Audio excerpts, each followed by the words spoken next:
All right. Good afternoon, grade 5. Hope everyone had a great lunch. You're energized and ready for the afternoon. So I'm going to explain to you what you'll be doing for writing while I'm not with you. Okay, we'll be working on the rest of our draft copies from the writing of your memoir that you started last week and that you worked on yesterday. We just want to add a few more items to it to make our writing stronger. So we're going to have a little mini lesson about figurative language, and this shouldn't be new to you because we focused a lot on figurative language when we were reading Home of the Brave.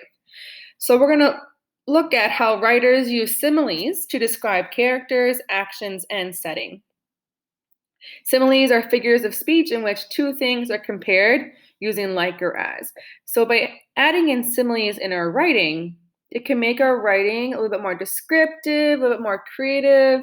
It will give the reader more of a visual of what's happening in your story. So we're going to watch this brain pop video on similes just to remind ourselves what are similes. And as you're watching, I want you to think, how can similes help you understand what you read?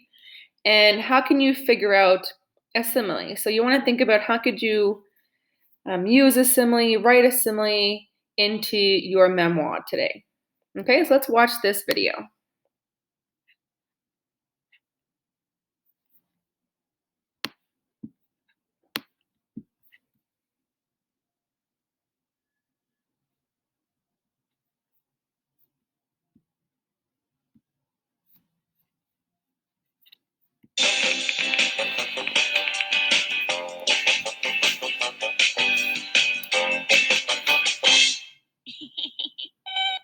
I'm reading a really good story.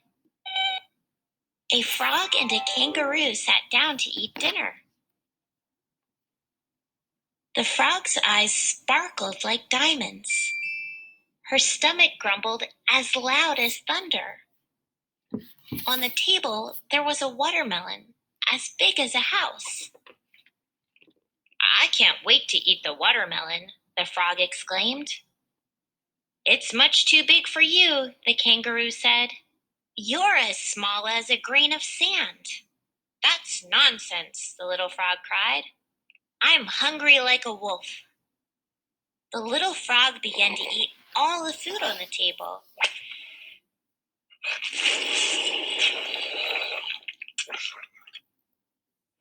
It even ate the silverware. The little frog became as big as a whale.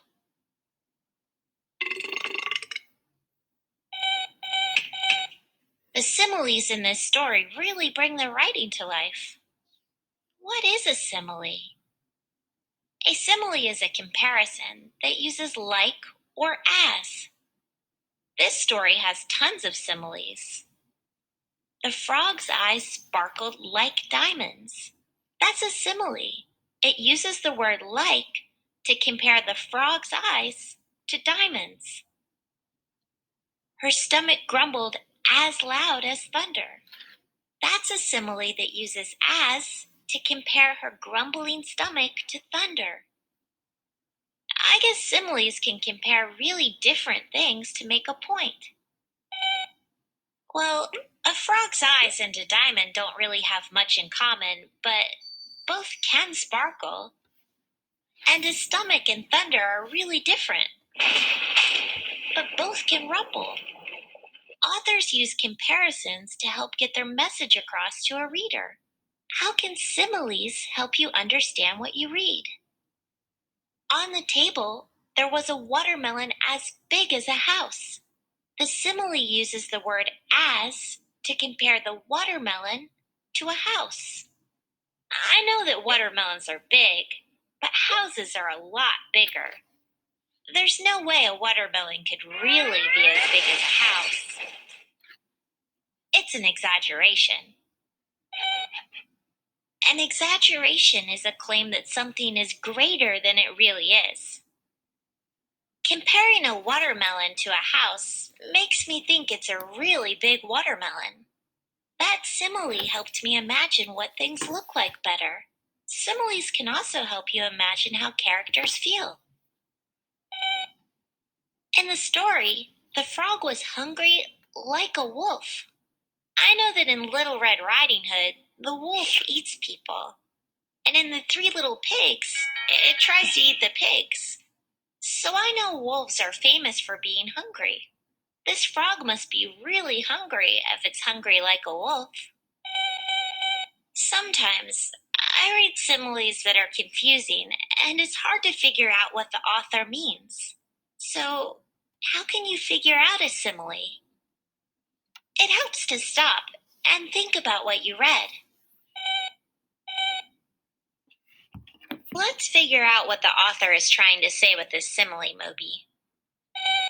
The field was like a swimming pool in January. The girl waited for her friends to come. First, we need to find out what the simile compares. Right. It compares the field to a swimming pool in January. What is a pool in January like? Well, it's winter in January and really cold in most places. A swimming pool is probably freezing. But a swimming pool in January doesn't just make me think of the cold. When I go swimming in the summer, it's always really crowded. But in the winter, the pool is closed and it's empty. Kinda lonely. Hey, maybe the author wanted to show that the field was really empty. The simile helps me imagine how cold and alone the girl felt while she waited for her friends. When you read, it's important to stop and think. Sometimes when I read similes, I take notes on my ideas to figure it out. I love similes. They're as fun as a robot. Okay, so hopefully that gave you an idea of some examples of similes and why similes are good, and that we should be using them in our writing. Okay, so here's a couple more examples that are simple ones. My eyes are as blue as the ocean. My ears can hear like a rabbit. So remember, similes use the comparison word like or as. Okay, same as this example here as a simile poem. I am mad as a storm. I am silly as a monkey. I am dumb as a donkey. I am tall as a tree. I am hungry as a lion. I am nice as a horse. I am loud as a thunderstorm. I am thin as paper. I am clever as my mom. Okay, so those are some examples. So to help us brainstorm, there's going to be 2 assignments today. Well, 1 assignment really. This one, I want you to think about, can we add a simile for one character, or if it's yourself, in your memoir? So think about, can you add a physical feature simile, one for personality, one for action, something that you did? Okay, so for example, if you did physical feature, maybe you want to talk about your hair. What kind of simile could you give about hair? My hair was as messy as a mop. Okay, maybe your memoir is about, trucking through the woods and it was really windy and really rainy and really cold out. So you want to describe how messy your hair was. And then maybe for personality, maybe you were shy. You could talk about, I was as shy as a turtle trying to hide in its shell. Okay, so hope that gives you some examples. And once you've brainstormed a few, then I want you to go back to your draft copy and I want you to think about, can you add 3 to 5 similes to your memoir? And similes could be describing the setting, describing a character like you just brainstormed, or an action. Okay, now if you do finish that, I want to quickly go over how to start your conclusion for those that will be ready. So if you think about our story mountain, we are now down here in the resolution and the conclusion part. So the ending of a memoir is where you reveal how this important event has changed you and what you learned from it. It's not just a regular plain old story, it's one that has meaning to it.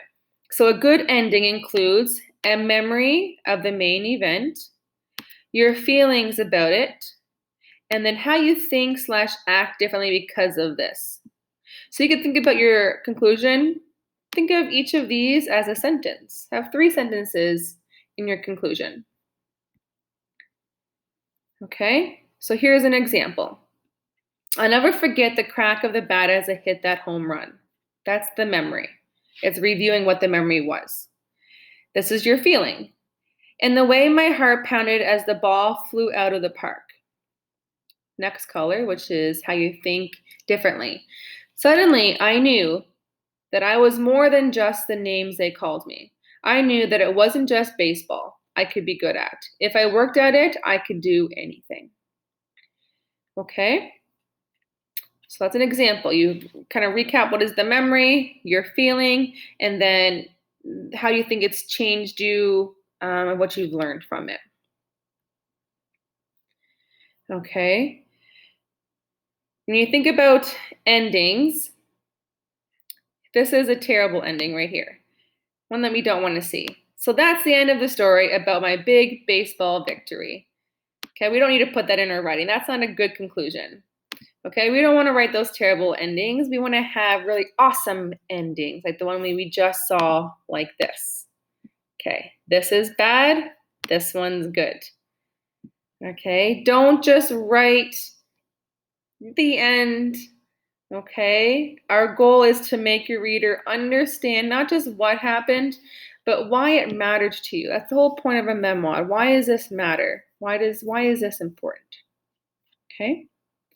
So if you have finished with your similes and you've added 3 to 5 in your body, then I want you to go back to the Google Docs or stay in your Google Docs and you can write your conclusion to your draft copy. Okay? So I'm looking forward to checking in with everybody tomorrow to see where everyone's at with their writing. It would be nice if everyone could have all their draft copy done so that we can move on to the next phase of our writing, which we'll be revising. Okay? All right, let's get started, writers, and I'll see you later.